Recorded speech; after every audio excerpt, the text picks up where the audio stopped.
최근 개인정보와 관련한 이슈들이 많습니다. 한동훈 법무부 장관의 개인정보가 담긴 인사청문 자료가 유출됐다는 의혹이 제기되면서 논란이 커지고 있고요.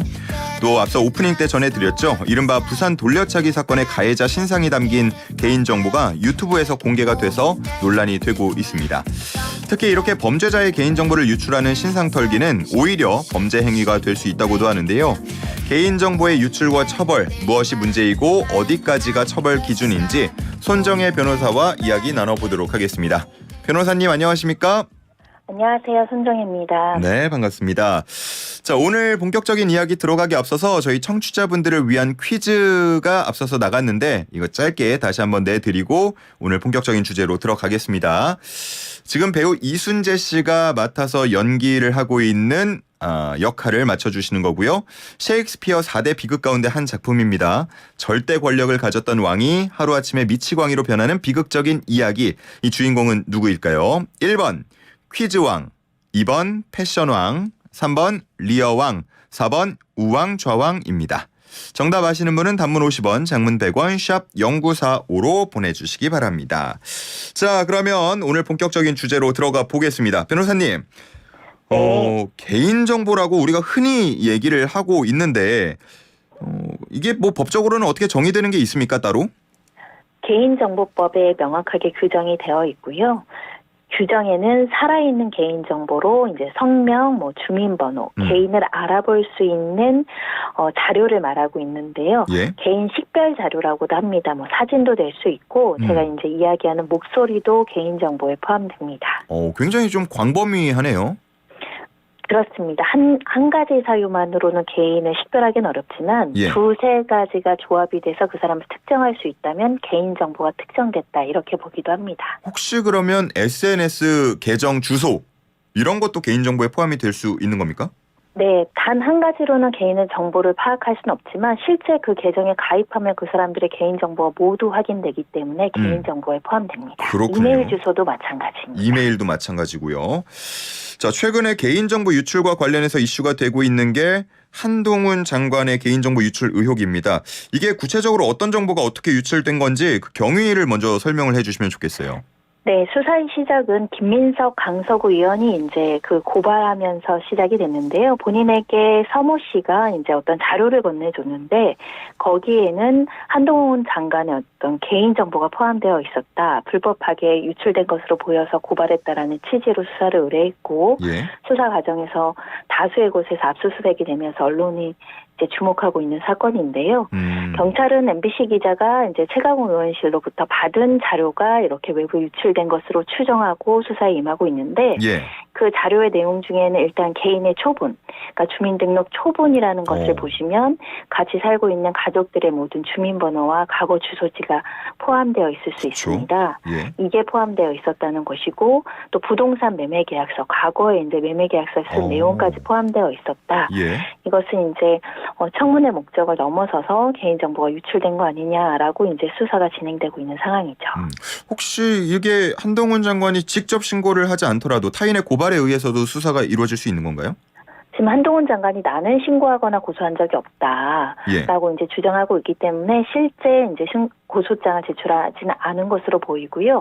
이 개인정보법은 친고죄나 반의사 불벌죄가 아니기 때문에 개인의 어떤 신고가 없다고 하더라도 수사가 진행될 수 있다. 그래서 현재 신고가 고발 사건으로 진행되고 있는 상황입니다. 그렇군요. 자, 관련해서 MBC 그리고 최강욱 의원에 대한 압수수색이 이루어졌는데 압수수색까지 이루어진 배경은 어떻게 볼 수 있습니까? 일단 사안의 중대성이 있다고 경찰에서 보는 것 같습니다. 다만 이제 개인정보와 관련해서 이제 초본이라든가 이 부동산 매매계약 관련해서 실제로 이제 주거지에 이제 사람들이 찾아간다던가 과거에 어떤 매도인을 찾아간다던가 이런 정황이 있었기 때문에 이것을 수사한다라는 입장을 보이고 있는 것으로 보이는데요. 일견 불법성이나 위법성 범죄 혐의가 있을 수 있습니다. 그렇기 때문에 압수수색 영장까지 발부가 된 것이고요. 하지만 이제 한쪽에서는 이게 어찌됐든 청문회 과정에서 이제 개인의 어떤 정보를 취득해야 사실 그 사람이 인사 검증이 이루어지는 시스템도 있기 때문에 인사 검증 차원에서 이렇게 개인 정보가 일부 이제 전달된 과정을 이게 너무 범죄화해서 수사하는 거 아니냐 이런 음. 반론도 제기되고 있는 상황입니다. 말씀을 해주신 것처럼 뭐 어느 정도 이제 인사 대상이 되는 인물에 대해서는 뭐 언론의 취재 보장이나 등등을 위해서 좀 관행적으로 이렇게 정보가 오고 가는 경향들이 있었다라는 얘기가 나오고 있는데 개인정보보호법 위반이고요. 이게 좀 이례적으로 볼 수 있는 겁니까? 일단은 전례가 있었는지를 찾아보면 선뜻 생각나지 않으실 겁니다. 예. 왜냐하면 그동안 개인정보보호법 위반으로 압수수색이 다수의 그 영장이 발부된 사례에서는 이제 대규모로 유출 사건이 있었을 때 통신사나 뭐 카드사나 그렇죠. 특정 기업에서 해커들이 침입해서 이제 개인정보를 가져가거나 또는 이제 공공기관에서 뭐 구청 담당자가 이것을 관리하다가 불법적인 목적으로 심부름센터나 뭐 성범죄 가해자들한테 팔아넘긴 경우에는 압수수색이 진행된 경우는 있었는데 이렇게 이제 국회의원과 기자가 가담했다라고 보고 더군다나 이제 청문회 과정에서 이제 개인정보를 취득한 사건에서 다수의 곳에 압수수색이 진행된 전례는 많지 않았던 것 같고요. 이 사건은 좀 쟁점이 될 만한 법률적인 요소가 있습니다. 어떤 건가요? 첫 번째는 일단은 그러니까 이 법무부가 법사위원들한테 초본을 준 것으로 보이거든요. 제공한 자료로. 예. 이 과정은 합법입니다. 목적이 공적인 목적이기 때문에. 근데 법사위 국회의원 일부가 이제 언론사 기자들한테 전달한 것이 불법이냐. 이 부분에 쟁점이 있을 수 있고요. 예. 언론사 입장에서는 정당한 행위이다. 그동안 취재를 해야 되고 권력을 견제하기 위해서는 우리가 취재를 하려면 개인정보가 필요하잖아요. 예. 그런 정당행위로서 위법하지 않다라는 주장이 있을 수 있고 또 건네줬던 사람도 부정한 목적이 아니라 공적 목적으로 한 것이기 때문에 위법하지 않고 개인정보 처리자가 아니다. 이런 주장을 할 가능성이 있어서요. 예. 이게 어떻게 보면 앞으로 청문회가 다수 발생할 수 있는데요. 또 인사검증 차원에서 개인정보를 어디까지 취득할 수 있느냐. 그리고 취득하고 나서 어느 사람들한테까지 전달하는 게 그렇죠. 합법이냐. 예. 그 가이드라인이 될 만한 사건으로도 보입니다. 이거는 지금 MBC 기자가 또 그 열린공감 TV라는 곳에 기자분한테 전달하고 그 기자 통해서 서무 씨한테 갔다라고 지금 보이고 있는 상황인데 이렇게 이제 언론이나 또는 유튜브 기자들한테 취재 목적으로 전달하는 것이 불법이냐 합법이냐 이 부분에 대한 판단도 필요한 상황입니다. 예, 만약에 문제가 된다라고 판단이 돼서 처벌을 받게 된다면 개인정보보호법의 처벌 기준은 어떻습니까? 일단은 개인정보 처리자가 이렇게 무분별하게 누설한 경우에 처벌도 하지만 정당하게 취득하지 않은 부정하게 취득한 것을 누설하는 것도 개인정보법 위반이라고 이제 판단을 하고요. 예. 그런 경우에는 5년 이하의 징역 5천만 원 이하 벌금 또 거짓이나 부정한 방법으로 취득한 경우에는 3년 이하의 징역 3천만 원 이하의 벌금에 처해지도록 되어 있는데 과거에 1인의 개인정보를 무단으로 누설했다라고 해서 이제 실형까지 나오는 사안은 많지는 않았습니다. 그러니까 만약에 실형까지 나오려면 이런 개인정보를 가지고 악용해서 성범죄나 재산범죄나 보이스피싱이나 뭐 해커나 이런 경우에 이제 악용해서 또 다른 범죄를 야기한 경우에 그거 가지고 이제 중대하게 처벌을 했거든요. 이 사안이 실제 처벌까지 갈지 처벌을 한다고 하더라도 양형이 어떻게 될지는 좀 지켜봐야 되는 사안입니다. 알겠습니다. 자, 그리고 우리 사회에서 또 하나의 개인정보 유출로 지금 많이 이야기가 되고 있는 게 부산 돌려차기 사건의 피의자 유튜버가 신상 공개를 했습니다. 이게 뭐 사적 응징이다라는 얘기 나오고 있는데 관련해서 찬반 의견이 분분하더라고요. 우리 손정혜 변호사님 뭐 법적으로 보면 어떻습니까? 이게 이제 사적 제재, 사적 보복, 그리고 이제 사적으로 어떤 그 응징을 하는 욕구에서 발생하고 있는 문제인데요. 예. 사실은 비슷한 선례가 있었습니다. 배드파더스 문제가 있었습니다. 예. 이 양육비를 주지 않는 나쁜 엄마 아빠를 공개하겠다. 공적인 목적으로 공개를 했지만 실제 기소에 이르렀고 1심에서 무죄가 나왔지만 2심에서는 유죄가 나왔습니다. 물론 선고유예긴 했지만 우리 사회는 아직까지는 이렇게 신상 공개라든가 누군가의 명예를 다루는 문제는 좀 엄격하게 다루고 있다. 이렇게 보셔야 될 것 같고요. 예. 양육비를 주지 않아서 아이의 어떤 장래를 해치는 부모를 공개했음에도 불구하고 그것은 현행법상 불법이다라는 게 아직까지 우리 법원의 판례이고 특히 이제 문제가 되는 것이 사실을 적시한 명예훼손죄가 합헌이냐 유언이냐 이 사건에서도 헌법 헌법재판소가 판단을 내리는데 아직까지 합법인데다가 사적 제재는 허용되지 않는다라고 이제 공개적으로 판단을 내린 바 있기 때문에 예. 아무리 이제 공익적인 목적으로 그 사람이 신상을 공개해서 다른 피해자들을 양산하는 걸 방지할 목적이 있다고 하더라도 현행법으로는 위법하다. 그리고 나아가선 처벌될 수 있다라는 점은 꼭 기억하셔야 될 것 같고요. 예. 그리고 이 지금 부산 돌려치기 사건은 처음에는 성범죄로 처벌이 안 됐었습니다. 근데 지금 2심에는 강간살인 미수로 이제 법 적용이 바뀐 상황이거든요. 그러면 성범죄라면 성범죄가 유죄라고 확정 판결이 나면 이 예. 성폭력 특례법에 따라서 또 신상 공개가 가능한 죄명입니다. 그러니까 지금 영상을 공개한 유튜버도 뭐 위법 여부나 아니면 처벌을 받을 수 있는지 그 부분을 뭐 모르고 공개한 건 아니고요. 분명히 본인도 얘기를 하고 있는데 그렇다면 왜 공개를 했냐? 그동안 말씀해 주신 것처럼 신상 공개가 안 되고 있었기 때문에 정말 이 잔혹한 범죄에 대해서 영상만 보고 좀 불안해하는 분들이 많은 상황에서 좀 필요성이 있지 않나 싶어서 공개를 했다라고 앞서서 설명을 합니다. 영상을 보면. 그러면은 말씀해 주신 것처럼 지금까지는 신상 공개 대상은 아니었지만 이제 성범죄가 추가가 됐으니까 법적으로 신상 공개가 논의가 되고 또 공개가 될 가능성도 남아 있는 거네요. 네, 가능성이 남아 있고요. 그 가능성이 있다고 하더라도 이 피해자분과 유튜버의 목소리는 저희가 또 청취할 필요가 있는 것 같습니다. 우리나라가 조금 범죄자들의 어떤 인권을 보호하는 방안으로 형법이나 형사소송법이 정의가 되다 보니까 예. 피의자나 확정되지 않은 범죄자들에 대한 인권 보호가 좀 치중된 면이 있었거든요. 근데 이 유튜버나 피해자는 피해자들의 인권을 주장하고 있는 것입니다. 미국이나 유럽에서는 조금 더 넓은 범위로 저희가 범죄자들의 신상을 공개하고 또 확정되기 전에도 이제 얼굴이나 이런 것들을 조금 더 강도 높게 공개하는 부분들이 있는데 예. 이 부분에 대한 시정도 필요하고 지금도 특강법에 따라서 신상 공개가 일부 이루어지고 있는데 아주 잔혹한 살인 범죄 아니면 대체적으로는 신상 공개를 하지 않죠. 신상 공개를 하더라도 과거 사진이나 얼굴을 가리면 또 제대로 공개되지 않는 측면도 있고요. 예. 조금 더 이 공익적 목적이나 국민의 알 권리, 피해자 보호 차원에서는 공개의 범위를 넓히는 것도 저희가 생각해볼 문제입니다.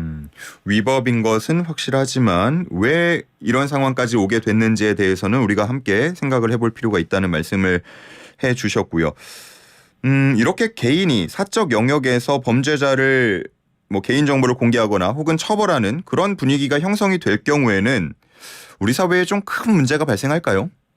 예, 법치주의가 흔들린다는 말이 있는데요. 청탁 수사라는 게 굉장히 위험합니다. 청탁 수사요? 네, 이건 수사의 문제이지만 예를 들면 내가 어떤 사람을 망하게 하고 싶거나 보복을 하고 싶다 개인적으로. 예. 그래서 사실 확정되지 않은 범죄로 혐의를 받는 사람들을 무분별하게 공개할 수 있거든요. 근데 만약에 그 사람이 무고한 사람이거나 정말 어떻게 보면 무죄가 나오는데 유죄로 추단됐던 사람들, 예. 그 사람들까지 무분별하게 공개되면 사실 사회가 정의가 되지 않는 경우도 있고 정말 마녀 사냥으로 무고한 희생자가 나올 수 있는 측면이 있거든요. 개인 간의 다툼에 이런 신상 공개 제도가 활용이 된다고 한다면 사실은 공적인 어떤 사법기관이나 국가기능이 현저히 어떤 공권력이 떨어지는 것이기 때문에 예. 그 어떤 질서를 정한 게 이제 지금 신상 공개 제도인데 아무래도 그게 조금 늦고 아주 흉악한 거 아니면은 공개가 되지 않는다 보니까 예. 사회 정의에는 좀 부합하지 않는다라는 지적은 일견 타당하나 이건 제도로서 변화해야 되는 거지 개인적인 판단으로 하다 보면은 무고한 희생자가 나올 수 있다는 점은 꼭 아셔야 될 것 같고 처벌될 수 있다. 예. 또한 손해배상 책임을 물을 수도 있다라고 생각하셔야 됩니다. 예. 제가 방송 직전에 보니까 벌써 593만 회를 기록하고 있던데 이게 뭐 문제가 될 수 있다는 얘기가 나온 이후에도 지금 영상은 계속 걸려 있는 상황입니다. 이게 해외 그 유튜브라는 채널이기 때문에 영상이 안 내려가고 있는 건가요? 일단은 그 정지까지 내리는데 시간적인 행정기관에 시간이 필요해서인 걸로 보이고요. 예. 다만 아직까지 공개가 되어 있다고 해서 이것을 무분별하게 다른 사람에게 전송을 하거나 다른 매체를 통해서 공개하는 것은 또다시 처벌 가능성이 있다. 그 점을 염두하셔야 될 것 같고요. 예. 아마 방통이나 지금 그 개설된 사이트에서 차단 조치가 곧 내려갈 것으로 보입니다. 아, 그러면은 신상 공개한 그 영상 제작 유튜버뿐만 아니라 이 영상을 야, 이 사람이래라고 하면서 주변에 알리거나 전달해도 문제가 될 수 있다는 거죠? 네, 형식적으로는 사실적시 명예훼손 정보통신망법 위반죄가 성립될 수 있는데 아하. 이것을 또다시 내가 다시 퍼와서 다시 유포하면 그 행위를 그대로 내가 반복한다라고 보셔야 되겠죠. 그렇군요. 그러면 뭐 이렇게 신상을 공개할 경우 사적 영역에서 혹은 말씀하신 것처럼 누군가에게 또 재전달 혹은 재가공해서 전달할 경우에 어떤 처벌받게 됩니까? 정보통신망법에 따르면 이런 SNS나 어떤 전자매체를 통해서 어떤 개인의 명예훼손을 하는 비방의 목적으로 어떤 사실을 적시하는 행위들을 다 금지하고 있고요. 예. 명예훼손죄 정보통신망법이 적용될 수 있고 그게 적용돼서 기소가 되지 않는다고 하더라도 기본적으로는 타인의 어떤 인격적인 사진, 이름 이런 것이기 때문에 이것들을 함부로 유포하면 인격권 침해로 손해배상 청구도 있을 수 있습니다. 알겠습니다. 뭐 개인정보가 오늘 주제니까요. 관련해서 좀 우리가 일상에서 볼 수 있는 사례들에 대한 질문도 드려보겠습니다. 우리가 그 사이트 같은데 회원가입할 때 보면 제3자 제공 동의 뭐 이런 게 아주 작은 글씨로 돼 있고 뭐 선택이라고 해서 동의를 하냐 마냐 이런 걸 체크하게 돼 있는데 여기서 내가 만약에 동의라는 것에 체크를 했다. 그러면은 제 자료는 어디로 뭐 유포가 되고 판례가 돼도 문제가 없는 겁니까? 그렇지는 않죠. 사실은 이렇게 동의받을 때 너무 깨알 같아서 안 읽어보시지만 예. 왜 이거를 수집하고 어디까지 활용할 수 있는지가 적혀 있어요. 그 범위를 넘어서서 이 무분별하게 유포를 하거나 활용하거나 또는 영리 목적으로 파는 경우도 있죠. 예. 그런 경우에는 다 처벌 조항이 개인정보보호법에 있고요. 그러니까 개인정보를 수집하는 공공기관이나 사기업들은 그것을 엄격하게 관리하고자 하지만 일부 직원들의 일탈이나 이 사람들의 협조에 의해서 이것들을 영리 목적으로 팔거나 또는 회사는 과실이 없지만 해킹으로 인해서 가져가는 경우도 있거든요. 예. 이 모든 경우는 개인정보법 위반에 해당할 수 있습니다. 가끔 뭐 통신사 혹은 카드사 이런 곳들을 통해서 혹은 쇼핑몰 제 개인정보가 유출됐다라는 안내를 받게 될 때가 있는데 그 지나보면은 저한테 뭔가 이렇게 혜택이나 보상이나 이런 게 돌아오는 게 크게 없었던 기억이 나거든요. 혹시 뭐 이런 문제는 다뤄지고 있습니까, 더? 2014년경에도 이제 카드사들, 그리고 그 이후에도 통신사들에서 대규모로 개인정보가 유출이 됐고, 예. 특히 우리나라는 보이스피싱 같은 범죄가 굉장히 많은 상황이기 때문에 이 개인정보 침해권에 대해서 국민적인 어떤 피해에 대한 목소리도 컸고 고소도 진행이 되고 손해배상 청구도 진행이 됐었는데 예. 사실은 이 개인정보 관련해서는 이 관련된 의무를 준수하고 어떤 기술적 조치라든가 이 감독을 충실히 했다라고 한다면 손해배상 책임을 감경하거나 면제받을 수 있는 조항들이 있습니다. 우리가 열심히 지키려고 했는데도 나간 거다라고 한다면. 네, 왜냐하면 보통 이 유출 사건들은 대부분 이제 외국계 해커들이나 어떤 그 해커들이 이제 그 개인정보를 침해한 사례들이 있기 때문에 예. 그런 경우에는 지금 요구되는 수준의 기술적인 조치만 있으면 이런 대기업들이 손해를 좀 감경받을 수 있는 조항이 있는데 아하. 그래서 보통 뭐 30만 원 청구하거나 50만 원 청구했을 때 1인당 최종 확정된 뭐 손해배상금이 10만 원 또는 20만 원 미만으로 대부분 책정이 돼서 예. 아무래도 이 부분들이 이제 미국이나 외국 일부에는 징벌적 손해배상으로 어마어마한 어떤 손해액이 책정이 되거든요.